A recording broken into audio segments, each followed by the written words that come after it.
My first claim is I am the greatest swamp drainer in history. I kicked out the deep state. Anyone who turned on me just couldn't handle the winning.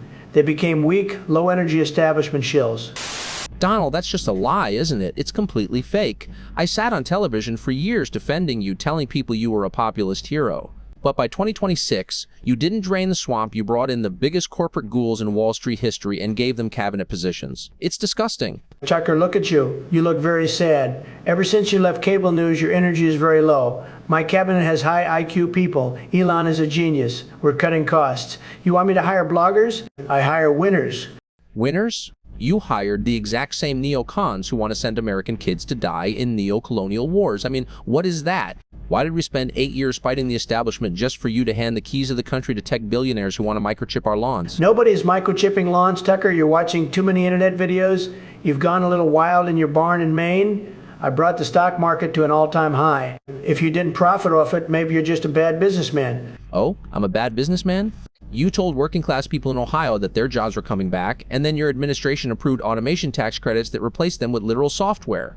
You betrayed the very people who built your movement, Donald. It makes me sick that I fell for it. You didn't fall for anything, Tucker. You loved it. You used to text my people saying how beautiful my head shape was on television. You loved the ratings.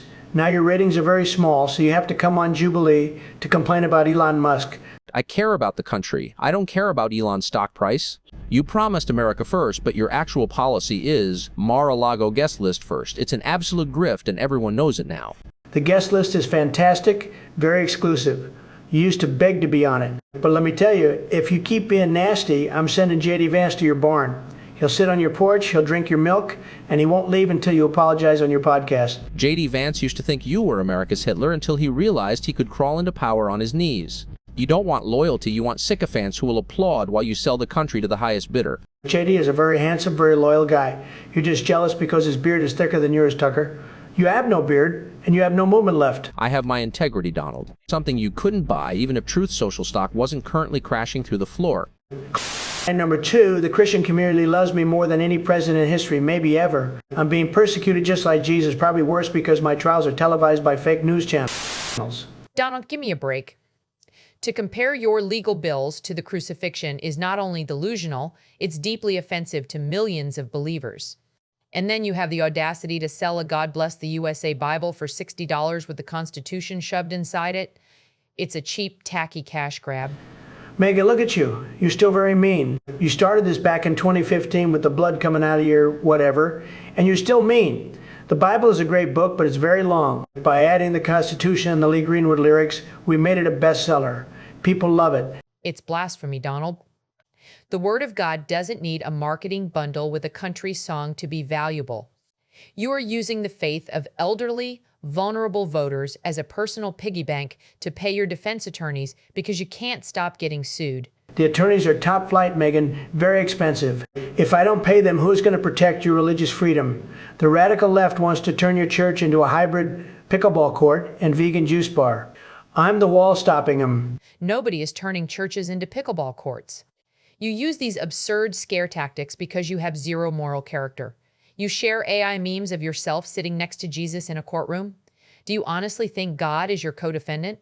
Jesus likes me a lot, Megan. We have a great relationship. He looks at the deep state and he says, Donald, they did the same thing to me. The Pharisees were the original fake news media. They were totally corrupt, just like Letitia James.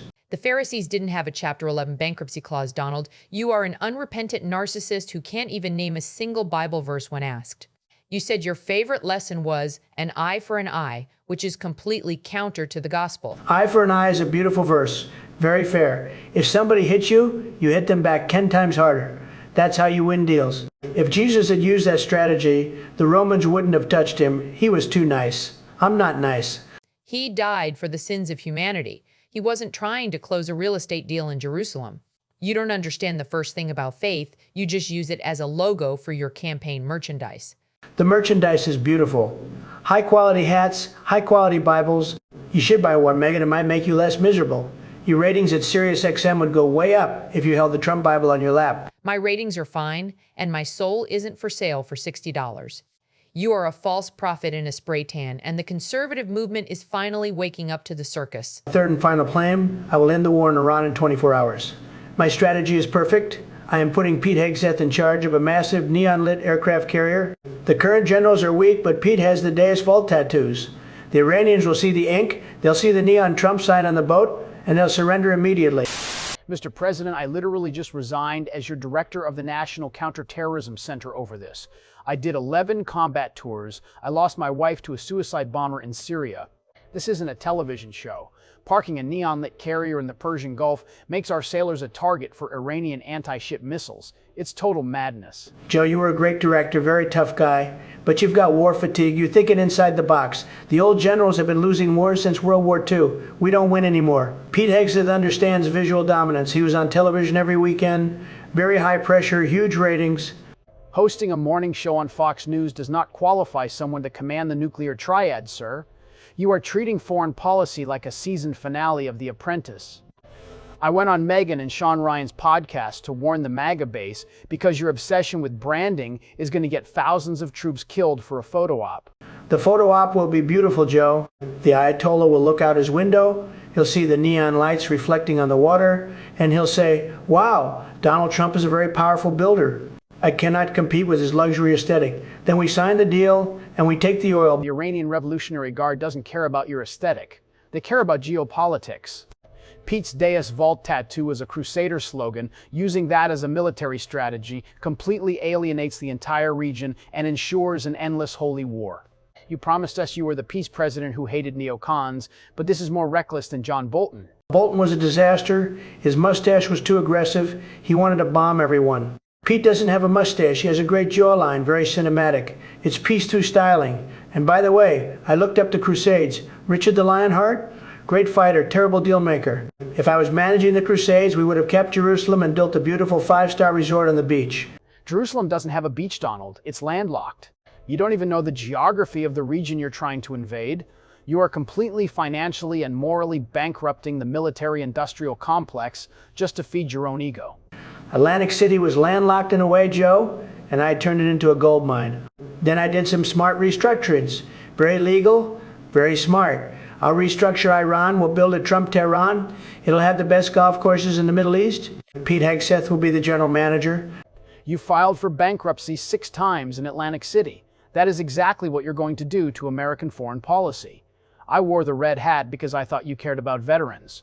Now I see we're just props for your next real estate development. I'm out. Go ahead and leave, Joe. You can go join the Democrats. They love low-energy defense strategies. Me?